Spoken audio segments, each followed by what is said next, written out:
पाय कमजोर होणे म्हणजे मृत्यूची हाक. तर नमस्कार मित्रांनो, आपल्या शरीराची ताकद कमी होत आहे का हे अनेकदा अचानक लक्षात येत नाही. विशेषतः पायांमध्ये कमजोरी जाणवू लागली, चालताना वारंवार थांबावे लागले आणि थोड्याशा पायऱ्या चढतानाही दम लागला किंवा पाय जड वाटू लागले तर त्याकडे दुर्लक्ष करू नका. कारण पायाची ताकद कमी होण्यामागे केवळ वाढते वय हेच कारण नसते. त्यामध्ये चुकीच्या खाण्यापिण्याच्या सवयी, पोषणाची कमतरता, व्यायामाचा अभाव, वाढलेले वजन किंवा काही आरोग्यविषयक समस्या यामागे असू शकतात. तर मंडळी, आजच्या या व्हिडिओमध्ये आपण अशा काही खाण्यापिण्याच्या सवयी आणि दैनंदिन सवयी जाणून घेणार आहोत, ज्या दीर्घकाळ सुरू राहिल्या शरीराच्या एकूण आरोग्यावर आणि स्नायूंच्या ताकदीवर परिणाम करू शकतात. त्यामुळे व्हिडिओ हा नक्कीच शेवटपर्यंत पहा. त्यामध्ये नंबर 1, गरजेपेक्षा जास्त साखर. तर मंडळी, गोड पदार्थ अधूनमधून खाणे वेगळे आणि रोज भरपूर साखर घेणे हे वेगळे.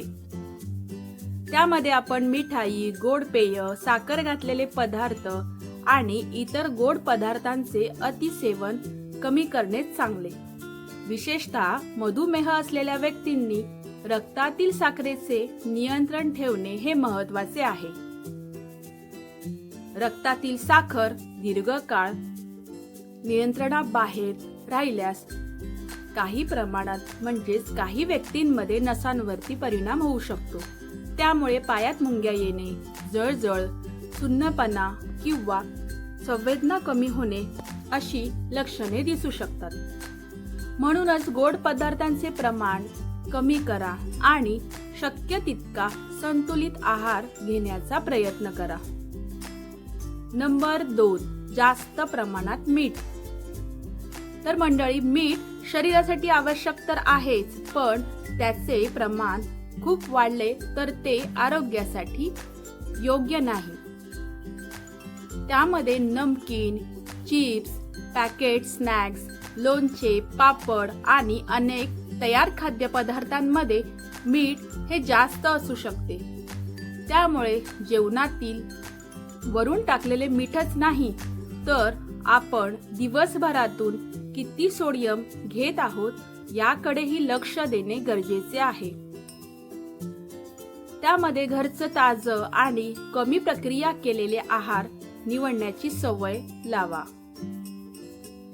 नंबर 3, वारंवार तळलेले पदार्थ. तर मंडळी, समोसा, कचोरी, भजी, पकोडे, पुरी असे पदार्थ चवीला नक्कीच छान लागतात, पण ते रोज किंवा खूप मोठ्या प्रमाणात खाणे टाळले पाहिजे. कारण अशा पदार्थांमध्ये कॅलरी आणि चरबीचे प्रमाण देखील जास्त असू शकते. वारंवार सेवन केल्याने वजन वाढण्याची शक्यता देखील वाढू शकते. वजन वाढल्यावर गुडघे, पाय आणि शरीराच्या इतर सांध्यांवर अतिरिक्त भार पडू शकतो. त्याचाच परिणाम चालताना किंवा पायऱ्या चढताना थकवा जाणवू शकतो. त्यासाठी तळलेले पदार्थ रोज खाण्याऐवजी घरचे हलके आणि पौष्टिक पदार्थ अधिक प्रमाणामध्ये घ्या.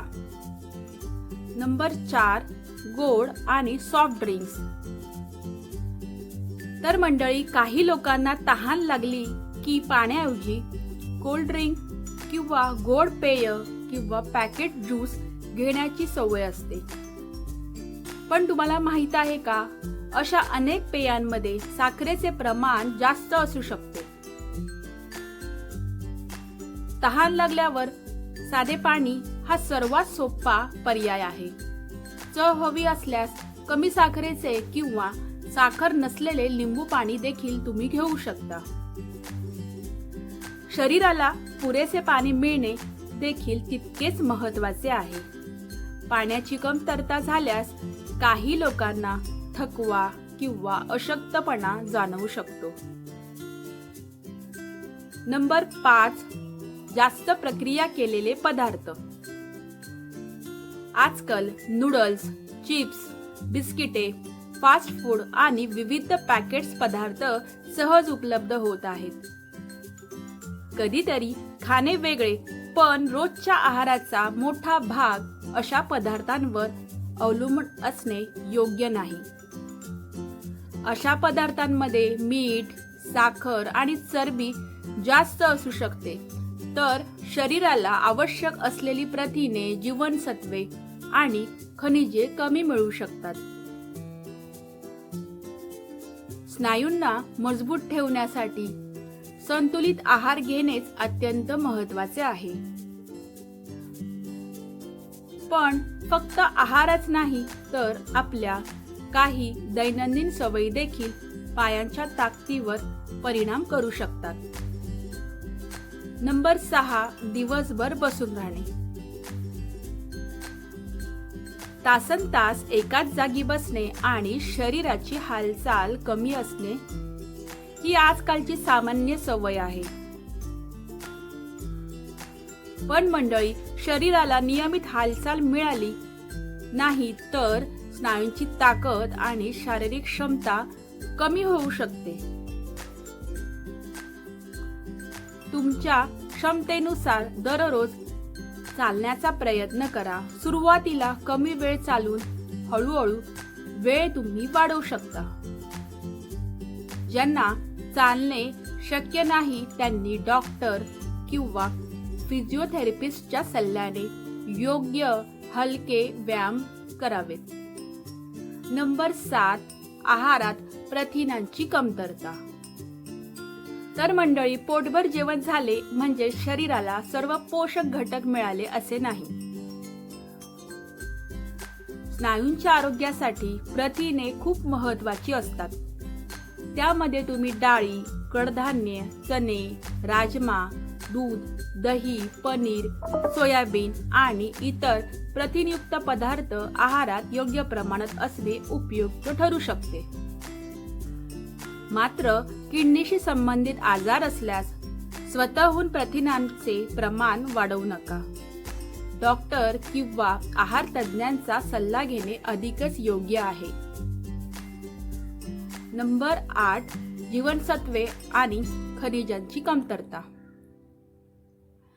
तर मंडळी, काही व्यक्तींमध्ये vitamin D, vitamin B12, calcium किंवा इतर पोषक घटकांची कमतरता असल्यास थकवा, कमजोरी किंवा इतर लक्षणे दिसू शकतात.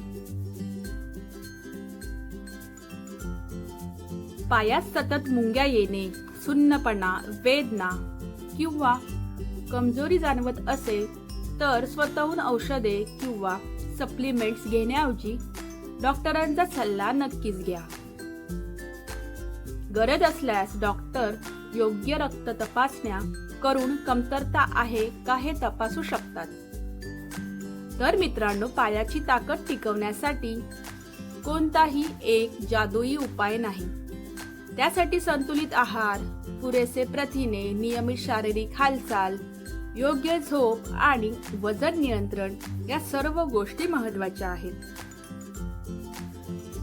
तर आजपासूनच आपल्या छोट्या छोट्या सवयींकडे लक्ष द्या, कारण निरोगी पाय म्हणजेच रोजचे चालणे, काम करणे आणि स्वतंत्रपणे जीवन जगण्यासाठी खूप मोठी ताकद आहे. आणि एक महत्त्वाची गोष्ट म्हणजे पायांची कमजोरी सतत वाढत असेल, अचानक सुन्नपणा आला असेल, तीव्र वेदना होत असतील किंवा चालण्यात अचानक मोठी अडचण निर्माण झाली असेल तर विलंब न करता वैद्यकीय तपासणी नक्कीच करून घ्या. ही माहिती सामान्य आरोग्य जागरूकता साठी ठीक आहे. कोणत्याही आजाराचे निदान किंवा उपचार म्हणून याचा वापर करू नका. व्हिडिओ माहितीपूर्ण नक्कीच वाटला असेल तर लाईक करा, चॅनलला सबस्क्राईब करा आणि ही माहिती आपल्या कुटुंबातील व्यक्तींपर्यंत नक्कीच शेअर करा. पुन्हा भेटूया अशाच उपयुक्त माहितीसह. तोपर्यंत निरोगी राहा, आनंदी राहा आणि स्वतःची काळजी घ्या. धन्यवाद.